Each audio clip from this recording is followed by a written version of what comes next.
আমি তো দেখতেছি না ওরা কোনো ঝামেলা করতেছে, ঝামেলা তো তুমি করতেছো। কারণ বাংলাদেশের সব মানুষ আমাকে ফলো করে, আমাকে দেখে, যার কারণে আমি একটা কথা বললেই রিয়েক্ট মাত্র 100টা আসে, কিন্তু সবাই জানতে পারে, বাংলাদেশের সব মানুষ জানতে পারে। আর তারা এত পরিমাণ ভাইরাল হওয়ার পরও তারা ব্লগের চিপাই আমাকে নিয়ে কোনো কথা বললো, আমাকে নিয়ে বাজে কথা বললো, আমাকে নিয়ে কোনো কিছু পোস্ট করলো, মানুষ দেখে না। কারণ তাদেরকে আমাকে নিয়ে কথা বলার সাথে তাদেরকে ফলো করে না মানুষ। এখন এটা বলতে মন যাচ্ছে, এখন অনেকে বলবেন আপনার মাত্র 1 লাখ ফলোয়ার, তার মাত্র 10 লাখ ফলোয়ার। ফলোয়ার্স মেটার করে না, মেটার করে কে কাকে বেশি দেখতেছে। তো এটা আপনাকে বুঝতে হবে, আমার সাথে কারো তুলনা করা যাবে না।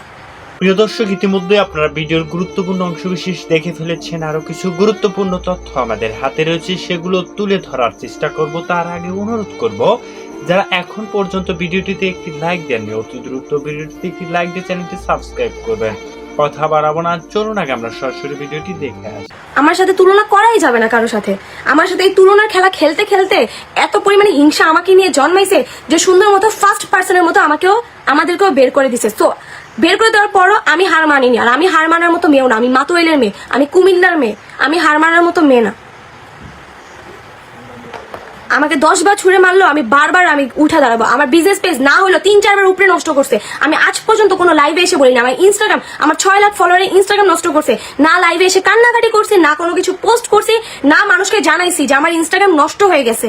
আমার প্রয়োজন হয় না এগুলো বলার। তাদেরও একটা বিজনেস পেজ গেছে, ডিরেক্টলি আমাকে নিয়ে কথা বলা শুরু করে দিছে। আমারও তো বিজনেস পেজ গেছিল, আমি তো কাউকে নিয়ে কথা বলিনি, আমার বলা লাগে না। আমার বিজনেস পেজ চলে গেল, আমি মিথিল আল্লাহর রহমতে আমি দাঁড়াইতে পারবো, আমার দাঁড়ানোর ক্ষমতা আছে। আমাকে আল্লাহ অতটুকু ক্ষমতা দিছে, আমি বারবার উঠে দাঁড়াইতে পারবো। হ্যাঁ, আমি খারাপ দেখে আমি উঠে দাঁড়াইতে পারি, আমি ভালো হলে আমি কখনো উঠে দাঁড়াইতে পারতাম না। সো সব মেয়েদের আমার মতো খারাপ হওয়া দরকার আছে, যারা আমার মতো ফ্যামিলি পলিটিক্সের শিকার হয়, যারা আমার মতো হচ্ছে এরকম এত বাজে একটা ষড়যন্ত্রের শিকার হয়, সেই সব মেয়েদের আমার মতো খারাপ হওয়ার দরকার আছে, নাহলে তারা জীবনে কোনো কিছু করতে পারবে না। আমাকে এখন অনেক আপুরা কমেন্ট করে, আপু তোমরা কিভাবে এত উন্নতি করছো, আপু তোমরা কিভাবে এত ভালো আছো, আমাদেরকে টিপস এইটাই, তোমরাও খারাপ হও। আমার মতো খারাপ না হলে তোমরা জীবনে কিচ্ছু করতে পারবে না, কিচ্ছু না। ফ্যামিলি পলিটিক্সের শিকার হয়ে দেখো, বুঝবা আমি কোন সিচুয়েশনে আমি আছি, কোন সিচুয়েশনে আমি আছি। প্রতিটা দিন ট্রমাটাইজ করে রাখে, প্রতিটা দিন। কিন্তু আমি ট্রমাটাইজ হই না। আমার ফ্যামিলির একটা মানুষও ফেসবুক থেকে টাকা ইনকাম করে না। আমি গরিব হতে পারি, আমার ফ্যামিলির মানুষজন গরিব না। তারা গরিব হলে তাদের পুরো 14 গোষ্ঠীর মতো আমার 14 গোষ্ঠীরও ইউটিউব ফেসবুক থাকতো। আমার পুরো 14 গোষ্ঠী ইউটিউব ফেসবুক থাকলে আমরা থাকতাম নাম্বার 1 বাই কোটিপতি। নাম্বার 1 না থাকতে পারলো, কোটিপতি থাকতাম, কোটিপতি।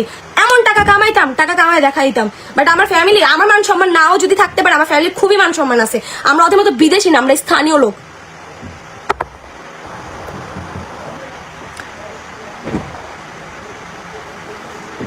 সাবরিনা আফরোজাকে পাদ আবার চাঁদকে নিয়ে কথা বলে। পাদের যোগ্যতা আসারও তোমার 14 গোষ্ঠীর এখনো ক্ষমতা হয়নি কে আপু। তুমি আগে আমার মতো পাদের যোগ্যতায় আসো, তারপর বুঝবা যে কে পাদ আর কে চাঁদ। আমার চাঁদ হওয়ার দরকার নেই, ইয়াসিনের কাছে আমি চাঁদ, তোর কাছে তোর জামাইয়ের কাছে আমার চাঁদ হওয়ার কোনো দরকার আছে? তোর জামাই কি আমার দেখে যে আমার তার কাছে চাঁদ হইতে হইব? আমার জামাইয়ের কাছে আমি চাঁদ, সূর্য, নক্ষত্র সব। তোর জামাইয়ের কাছে বা তোর কাছে হওয়ার কোনো দরকার নেই আমার। আল্লাহ ভরসা, আমি ধৈর্য ধরে সব ঠিক হয়ে যাবে। এত বছর যেহেতু ঠিক হয়নি, আল্লাহ জানে কবে ঠিক হবে। মামলা দিলাম, জামিন নিল, 2023-এ 2 মাস জেল খাটলো, তারপর এদের লজ্জা সামনে শিক্ষা হয় না। এদের জেল খাটতে খাটতে এমন অবস্থা হয়েছে, বিশ্বাস না হলে 2023-এ হচ্ছে দেখেন কোন ব্লগ আছে কিনা, যে হ্যাপি নিউ ইয়ার ব্লগ একটা পাদ মারলেও সেটা ব্লক করে, আর হ্যাপি নিউ ইয়ারে কোনো ব্লক করা হয়নি। বুঝা নেন কোথায় ছিল।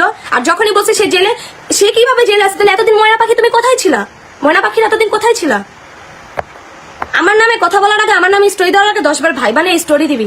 তোদের মতো গাজীপুরে বস্তি থেকে উঠে আসিনি। আর আমি চাই এই ক্লিপগুলো সবাই কাইটা টিকটকে হচ্ছে আপলোড করুক। ওদের মতো বস্তি থেকে উঠে আসতে হয়নি। আমার ফ্যামিলি একটা ব্যাকগ্রাউন্ড আছে, স্থানীয় ফ্যামিলি থেকে বিলং করি। হইতে পারে আমি এখন ফেসবুকে অ্যাক্টিভ আছি, বাট ওদের মতো না পুরো গোষ্ঠীকে অ্যাক্টিভ করবো। আমাদেরও বাসায় বাচ্চা আছে, ওর তো একটা ইউটিউব নেই, ওকে নিয়েও তো একটা ব্লগে পুরোপুরি বললাম না, একদিন বাবা হওয়ার চ্যালেঞ্জ, একদিন এই হওয়ার চ্যালেঞ্জ, একদিন মা হওয়ার চ্যালেঞ্জ, এরকম তো করে কাটাইনি। কাদের সাথে কম্পেয়ার করেন আমাকে? যারা নাম্বার 1 ইউটিউবার তাদের সাথে আমার কম্পেয়ার করেন। আমি তো নাম্বার 1 ইউটিউবার না, তো তাদের পুরোটা 14 গোষ্ঠীর সাথে আমাকে কম্পেয়ার করেন কিভাবে? তাহলে আপনারাই বুঝে নেন, যারা আমাকে হেট করেন আপনারাই বুঝে নেন আমি কোন পর্যায়ে চলে গেলে তাদের প্রতিটা পার্সনের সাথে আমাকে তুলনা করা হয়। একবার ভাই বানেন। আপু তোমার বাসা কুমিল্লা কোথায়? গরিপুর আপু, গরিপুর বাতাকান্দি। আপু রাগ হইলে তোমার আরো সুন্দর দেখায়। আমার আর সুন্দর হওয়ার কোনো দরকার নেই। আমি পাদের মতো ঠিক আছি ভাই। আমার ওই আসমানের চাঁদ হওয়ার কোনো প্রয়োজন নাই। আল্লাহর রহমতে এই পাদ হিসেবে আল্লাহ আমাকে যতটুক দিছে আমি অনেক বেশি হ্যাপি। আর আমি এখন লাইফটা শেষ করব। আমি তো জানি আমাকে এত বেশি ফলো করতেছে, বারবার ফোন আসে, বাবারে বাবা এত বেশি ক্ষমতা থাকলে কাউকে দিয়ে ফোন না দেওয়ার ক্ষমতা থাকলে আমাদের কাছে আসেন বা আমাদেরকে কল করেন, আমরা যাই। আপনাদের মতো মহিলা টিম নিয়ে যাব না, মহিলা টিম নিয়ে আমাদের যাইতে হয় না। মহিলা টিম নিয়ে আমাদের যাইতে হয় না। আমরা এলাকার, যেহেতু এলাকার বাসা আমাদের চিনেন, আমরা বাসা পাল্টাইতেও পারবো না, কারণ আমাদের বাড়ি সেটা। আমার না খালারা বাড়ি চেঞ্জ করতে পারবে না, তাদের বাসাই ওগুলো। ওইখানে আসেন, যদি আপনার ক্ষমতা থাকে, ক্ষমতা থাইকা থাকে, আপনার যোগ্যতা থাকে, আপনার যদি সাহস থাকে, আপনার বাবাকে নিয়ে আসেন, আপনি আসেন, আপনার মুরব্বীদেরকে নিয়ে আসেন। প্রবলেম সলভ আউট করার ক্ষমতা থাকলে আইসা কইরা যান, কিন্তু এই ফাইজলামিগুলো আমার সাথে করবেন না। আমি সব মেয়েদের মতো না, আমি নাগিন, এটা বুঝতে হবে। নাগিনটা এক বলে 20 দিয়ে কিন্তু মেরে ফেলতে পারে, এটা মাথায় রাখবেন। সো আমার মতো নাগিনের সাথে আপনারা কিন্তু খেলতে আসেন না। আপনারা যদি বাইদান নিয়েও হয়ে থাকেন, আপনাদের পোষ মানার মতো মেয়ে আমি মিথিলা না। আমার এত ফেমাস হওয়ার ইচ্ছা থাকলে আমি যতই কষ্ট হোক ফেমাস হয়ে একবার ইউটিউব চ্যানেল গ্রো করে তারপর আসতাম। আমি যা করব নিজের যোগ্যতায় করব। সো যাই হোক গাইজ, আমি আমার লাইফটা এখানেই শেষ করে দিচ্ছি। অ্যান্ড লাস্ট বারের মতো বলে নিচ্ছি, আমাকে নিয়ে কথা বলার আগে 10 বার তারা ভাইবা নিবি, তারা কার সাথে কথা বলতেছস। এই নাগিনে যদি তাদেরকে একবার ছবল দিয়ে দেয়, সে ছবলে 20 তারা কাটাইতে পারবি না। আমাকে নিয়ে কথার আগে 10 বার ভাইবা নিবি। আমাকে নিয়ে পোস্ট দেয়, যেই পোস্টের কারণে এই এত বড় ঝামেলা হচ্ছে, সেই সেম টাইপের পোস্ট আমাকে নিয়ে দেয়। বস্তির মেয়ে কথাকার, যাদের পরিচয় নাই কোনো, তারা এসে আমার সাথে লাগতে আসে। আমার ফেসবুক পেজ এতদিন ছিল না খাইয়া বাচ্চা ছিলাম না, তাদের না থাকলে তারা খাইয়া বাঁচতে পারবি না। একটা ঘর নিয়ে 13টা সন্তান তারা মারামারি করবি, আমার একটা ঘর না 13টা সন্তান মারামারি করতে হয় না। আমি ওই অপেক্ষায় আছি কবে তোদের এই বাড়ি নিয়ে তোরা ঝগড়া করবি, তখন মানুষ তোদের আসল রূপ দেখবে। মেহেদি মামাকেও সরাইছস, ভাবছস সবাই ভাবে তো মেহেদি মামাকে আমি সরাইছি, মেহেদি মামার সময় আমি ছিলাম না। আমার জামাইকেও আমাকেও সরাইছস, ভালো করছস। আমরা নিজেরাই সরে আসছি, নইলে আমরা এই জায়গায় আসতে পারতাম না। সো যতবার বলবি আমাকে নিয়ে কথা, ভাইবা বলবি, এটা মাথায় রাখিস। গাজীপুরে বস্তিগুলো মিরপুরে এসে থাইকে নিজের পশ ভাবতে দাবি করে। আর তোমরা যারা আসো কাস্টমার গুলো, এত বেশি জ্বালাবে না আমাকে প্লিজ। তোমাদের জ্বালাতো আমি পাগল হয়ে যেতেছি। যারা প্রোডাক্ট নিতে চাও, মিথিলা কালেকশন এখানে মেনশন করা আছে, তাড়াতাড়ি চলে যাও। এই পেজে যাতে কেউ নক না দাও। এমনি মাথা গরম হয়ে গেছে, আমার মডারেটরদেরকে বলবো তোমাদের সবাইকে হ্যান্ডেল করতে, কারণ আমার মাথা এখন মানে কি বলবো হট হয়ে আছে। সো আমার মডারেটররা তোমাদেরকে হ্যান্ডেল করবে অনেক ভালো করে। সো তোমরা যারা প্রোডাক্ট নিতে চাচ্ছ, তাড়াতাড়ি আমাদের পেজ মিথিলা কালেকশনে মেসেজ করে দাও। পাদাইছে কারো পাদ দেশ না, পাদ দে। ওই যে নুরু ভাই, আমাদের নুরু ভাই একটু পরপর পাদ দেয়। সো পাদটা ইম্পর্টেন্ট, চার থেকে আমার মনে হয় পাদ ইম্পর্টেন্ট, কারণ পাদ আমাদের শরীরের ভিতরেই থাকে। পাদ না মারলে আমাদের পেটে অবস্থা খারাপ হয়ে যাবে, পেটে গ্যাস জমে, পেট বাস্ট হয়ে যাবে। বা চাঁদ আমাদেরকে আরো দেয়, ঠিক আছে, বাট চাঁদের বাট পাদ এটা আমাদের প্রতিটা মানুষের জন্য খুবই গুরুত্বপূর্ণ। সো সবাই ভালো থাকবেন, সুস্থ থাকবেন, আর আমার মতো নাগিনদের থেকে দূরে থাকবেন, কারণ আমি একটা ছবল দিয়ে কিন্তু ওর মতো ছেলেদেরকে একদম মেরেও ফেলতে পারি। একটা কথা কি জানো? হ্যাঁ বল। কুকুরের মৃত্যু যখন ঘনায় আসে, কুকুরও নিজেকে সিংহ মনে করে। গাইস একবার কুকুরের মৃত্যু যখন ঘনায় আসে, তখন কুকুরও নিজেকে সিংহ মনে করে। কি হিসেবে নিজেকে সিংহ দাবি করে? কি হিসেবে? সিংহর মতো আছে সবকিছুই, কিন্তু তারপর কি হিসেবে সিংহ মনে করেন? অন্যের করে দেওয়া কষ্টের জিনিসে হাত পা গুজায় খাইতে পারলে নিজেকে ভালো দাবি করা যায়? আমার মতো লেভেলে আসেন, নিজ কষ্টে নিজ যোগ্যতায় যাই করছি নিজ যোগ্যতায় করছি। কারো ওই যে আমার আগে কেউ এসে আমাকে 2 বেলা গরম ভাত করে দেয়নি, নিজের গরম ভাত নিজে তৈরি করে নিছি, প্রথম থেকেই তৈরি করে নিছি। হ্যাঁ, আর হ্যাঁ, আমি বারবার আপনাদের বলতেছি, এটা আপনারা ক্লিপ করে কেটে রাখেন। আমি নাগিন, আমি খারাপ, আমি নাগিন হয়ে থাকতে চাই।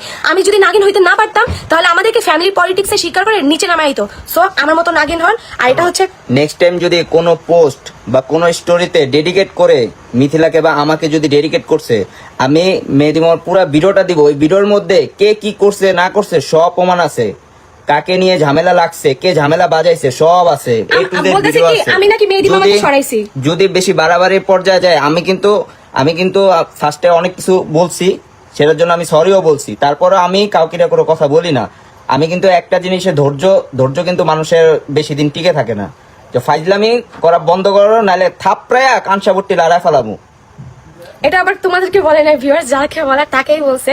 আর আমি আজ পর্যন্ত কোনো লাইভে আমি আসিনি ইয়াসিনের সাথে, ও আমাকে কোনো লাইভেই নেয় নাই। ওর একটা কথাই, ঝামেলায় তোমাকে নিয়ে আমার ফ্যামিলি লাগছে, আমি তোমাকে প্রোটেক্ট করব।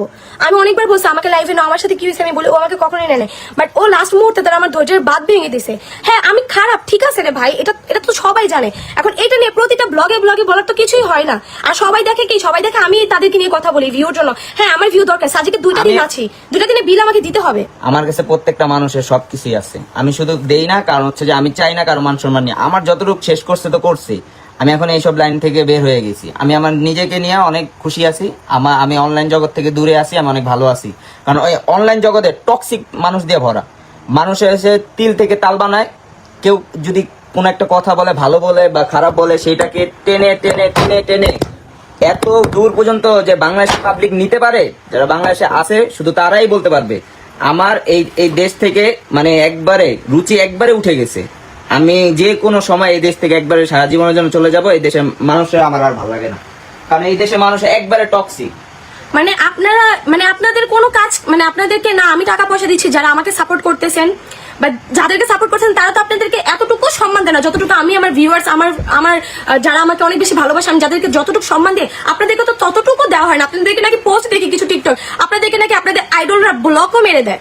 আর আমাকে নিয়ে খারাপ কথা বলা, গালি দেওয়া পর্যন্ত কথা না পর্যন্ত আমি কাউকে ব্লক মারি না, বাট আপনাদের আইডলরাই আপনাদেরকে ব্লক মেরে দেয়। কতটুকু সম্মান আপনাদের আছে একবার ভাবেন। আর ইয়াসিন এখন পর্যন্ত ও ফেসবুকে অ্যাক্টিভ না, আপনারা দেখতে পারেন। ইনস্টাগ্রামে তো আরো আগে অ্যাক্টিভ না। হ্যাঁ, আমরা খুব কষ্ট করে আমি এটা বলতে আমি প্রাউড ফিল করি। আমি খুব কষ্ট করে আমি এই জায়গায় আসছি। কারো করে দেওয়া ধন সম্পত্তিতে আমি আরামে আসে নাই। হ্যাঁ, আমি নিজে যা করে আমি নিজে করছি। আমি বেকার ছেলেকেও বিয়ে করছি, এমন না আমি একটা কোচি ছেলে, আমার ছোট বয়সী ছেলেকে যা টাকা পয়সা দেখে আমি হচ্ছে গলায় ঝুলে পড়ছি, এমন না। আমি প্রেম করছি, আমি ভালোবাসছি, আমি তাকেই বিয়ে করছি, তাকেই আমি সেই ষড়যন্ত্র থেকে বের করে এনে আমি এই জায়গায় আমি আনছি। হ্যাঁ, সো আমাকে নিয়ে কথা বলার আগে নিজে কেমন সেটা নিয়ে 10 বার ভাইবা নিবেন। আর বারবার বলে রাখতেছে আমার মতো নাগিনদের থেকে সাবধানে থাকেন। প্রতিটা ভিডিওতে প্রতিটা ব্লগে তো বলেনি যে সাপ আপনাদের মতো শত্রু এরকম অনেক আছে। সাপের ছবল যেদিন খাবেন সেদিন নিজেকে সিংহ থেকে বিড়াল হিসেবে নিজে দাঁড় করাইবেন। আর যে কোনো ব্লগে আমি যদি দেখছি আমাকে নিয়ে কথা বলছেন, এর পরিণাম অনেক খারাপ হবে, অনেক খারাপ হবে। নাম্বার 1 ইউটিউবার হন বা নাম্বার 1 মানুষ হন, প্রেসিডেন্ট হইল খবর কইরা দিব আমাকে নিয়ে কিছু বললে। অসভ্যগুলো, কোনো বাপদাদার পরিচয় নাই, আসছে আমাকে নিয়ে কথা বলতে। এক একজনের ঘরে 3-4টা করে বিয়ে হয়েছে, আবার ইন্টারভিউতে বলে আমরা আমরা 1 ভাই 3 বোন। কেন বাকিগুলো কোথায় গেল? তোমাদের বাকিগুলো কোথায় গেল? এখন কোথায় গেল? যাদেরকে নিয়ে এত ঢ্যাং ঢ্যাং করে নাচে এখন কোথায় গেল? আমার শাশুড়িকে নিয়েও নাচা শুরু করছে। কই উনি আগের বার দেশে আসছে না? আগের বার আমার সাথে ছিল না? আমি বলতেছি ছিল না। এখন বাবা এখন নাচে। আমার চুড়িগুলো রেখে নিয়ে আবার তারই ফেরত দিয়ে মানে বুঝে গেছে ছেলে কিছু দেয় না, কিন্তু সবাই ঠিকই দিছে। আমার চুড়িগুলো ফেরত দেওয়ার ক্ষমতা হয়নি। আল্লাহর রহমত আমার হাত ভরে এমন চুড়ি আল্লাহ আমাকে দিছে। আল্লাহ আমাকে এমন হাত ভরে চুড়ি দিছে, আমি ব্লাউজ পরলে আমার এতটুকু ব্লাউজ পরতে হয়। আমার দেখা দেখি সবকিছু করবে, আমি কোনো কিছু একটা বললে সেটা আবার কি করবে, আমি করতে গেলে মানুষের হয়ে যায়।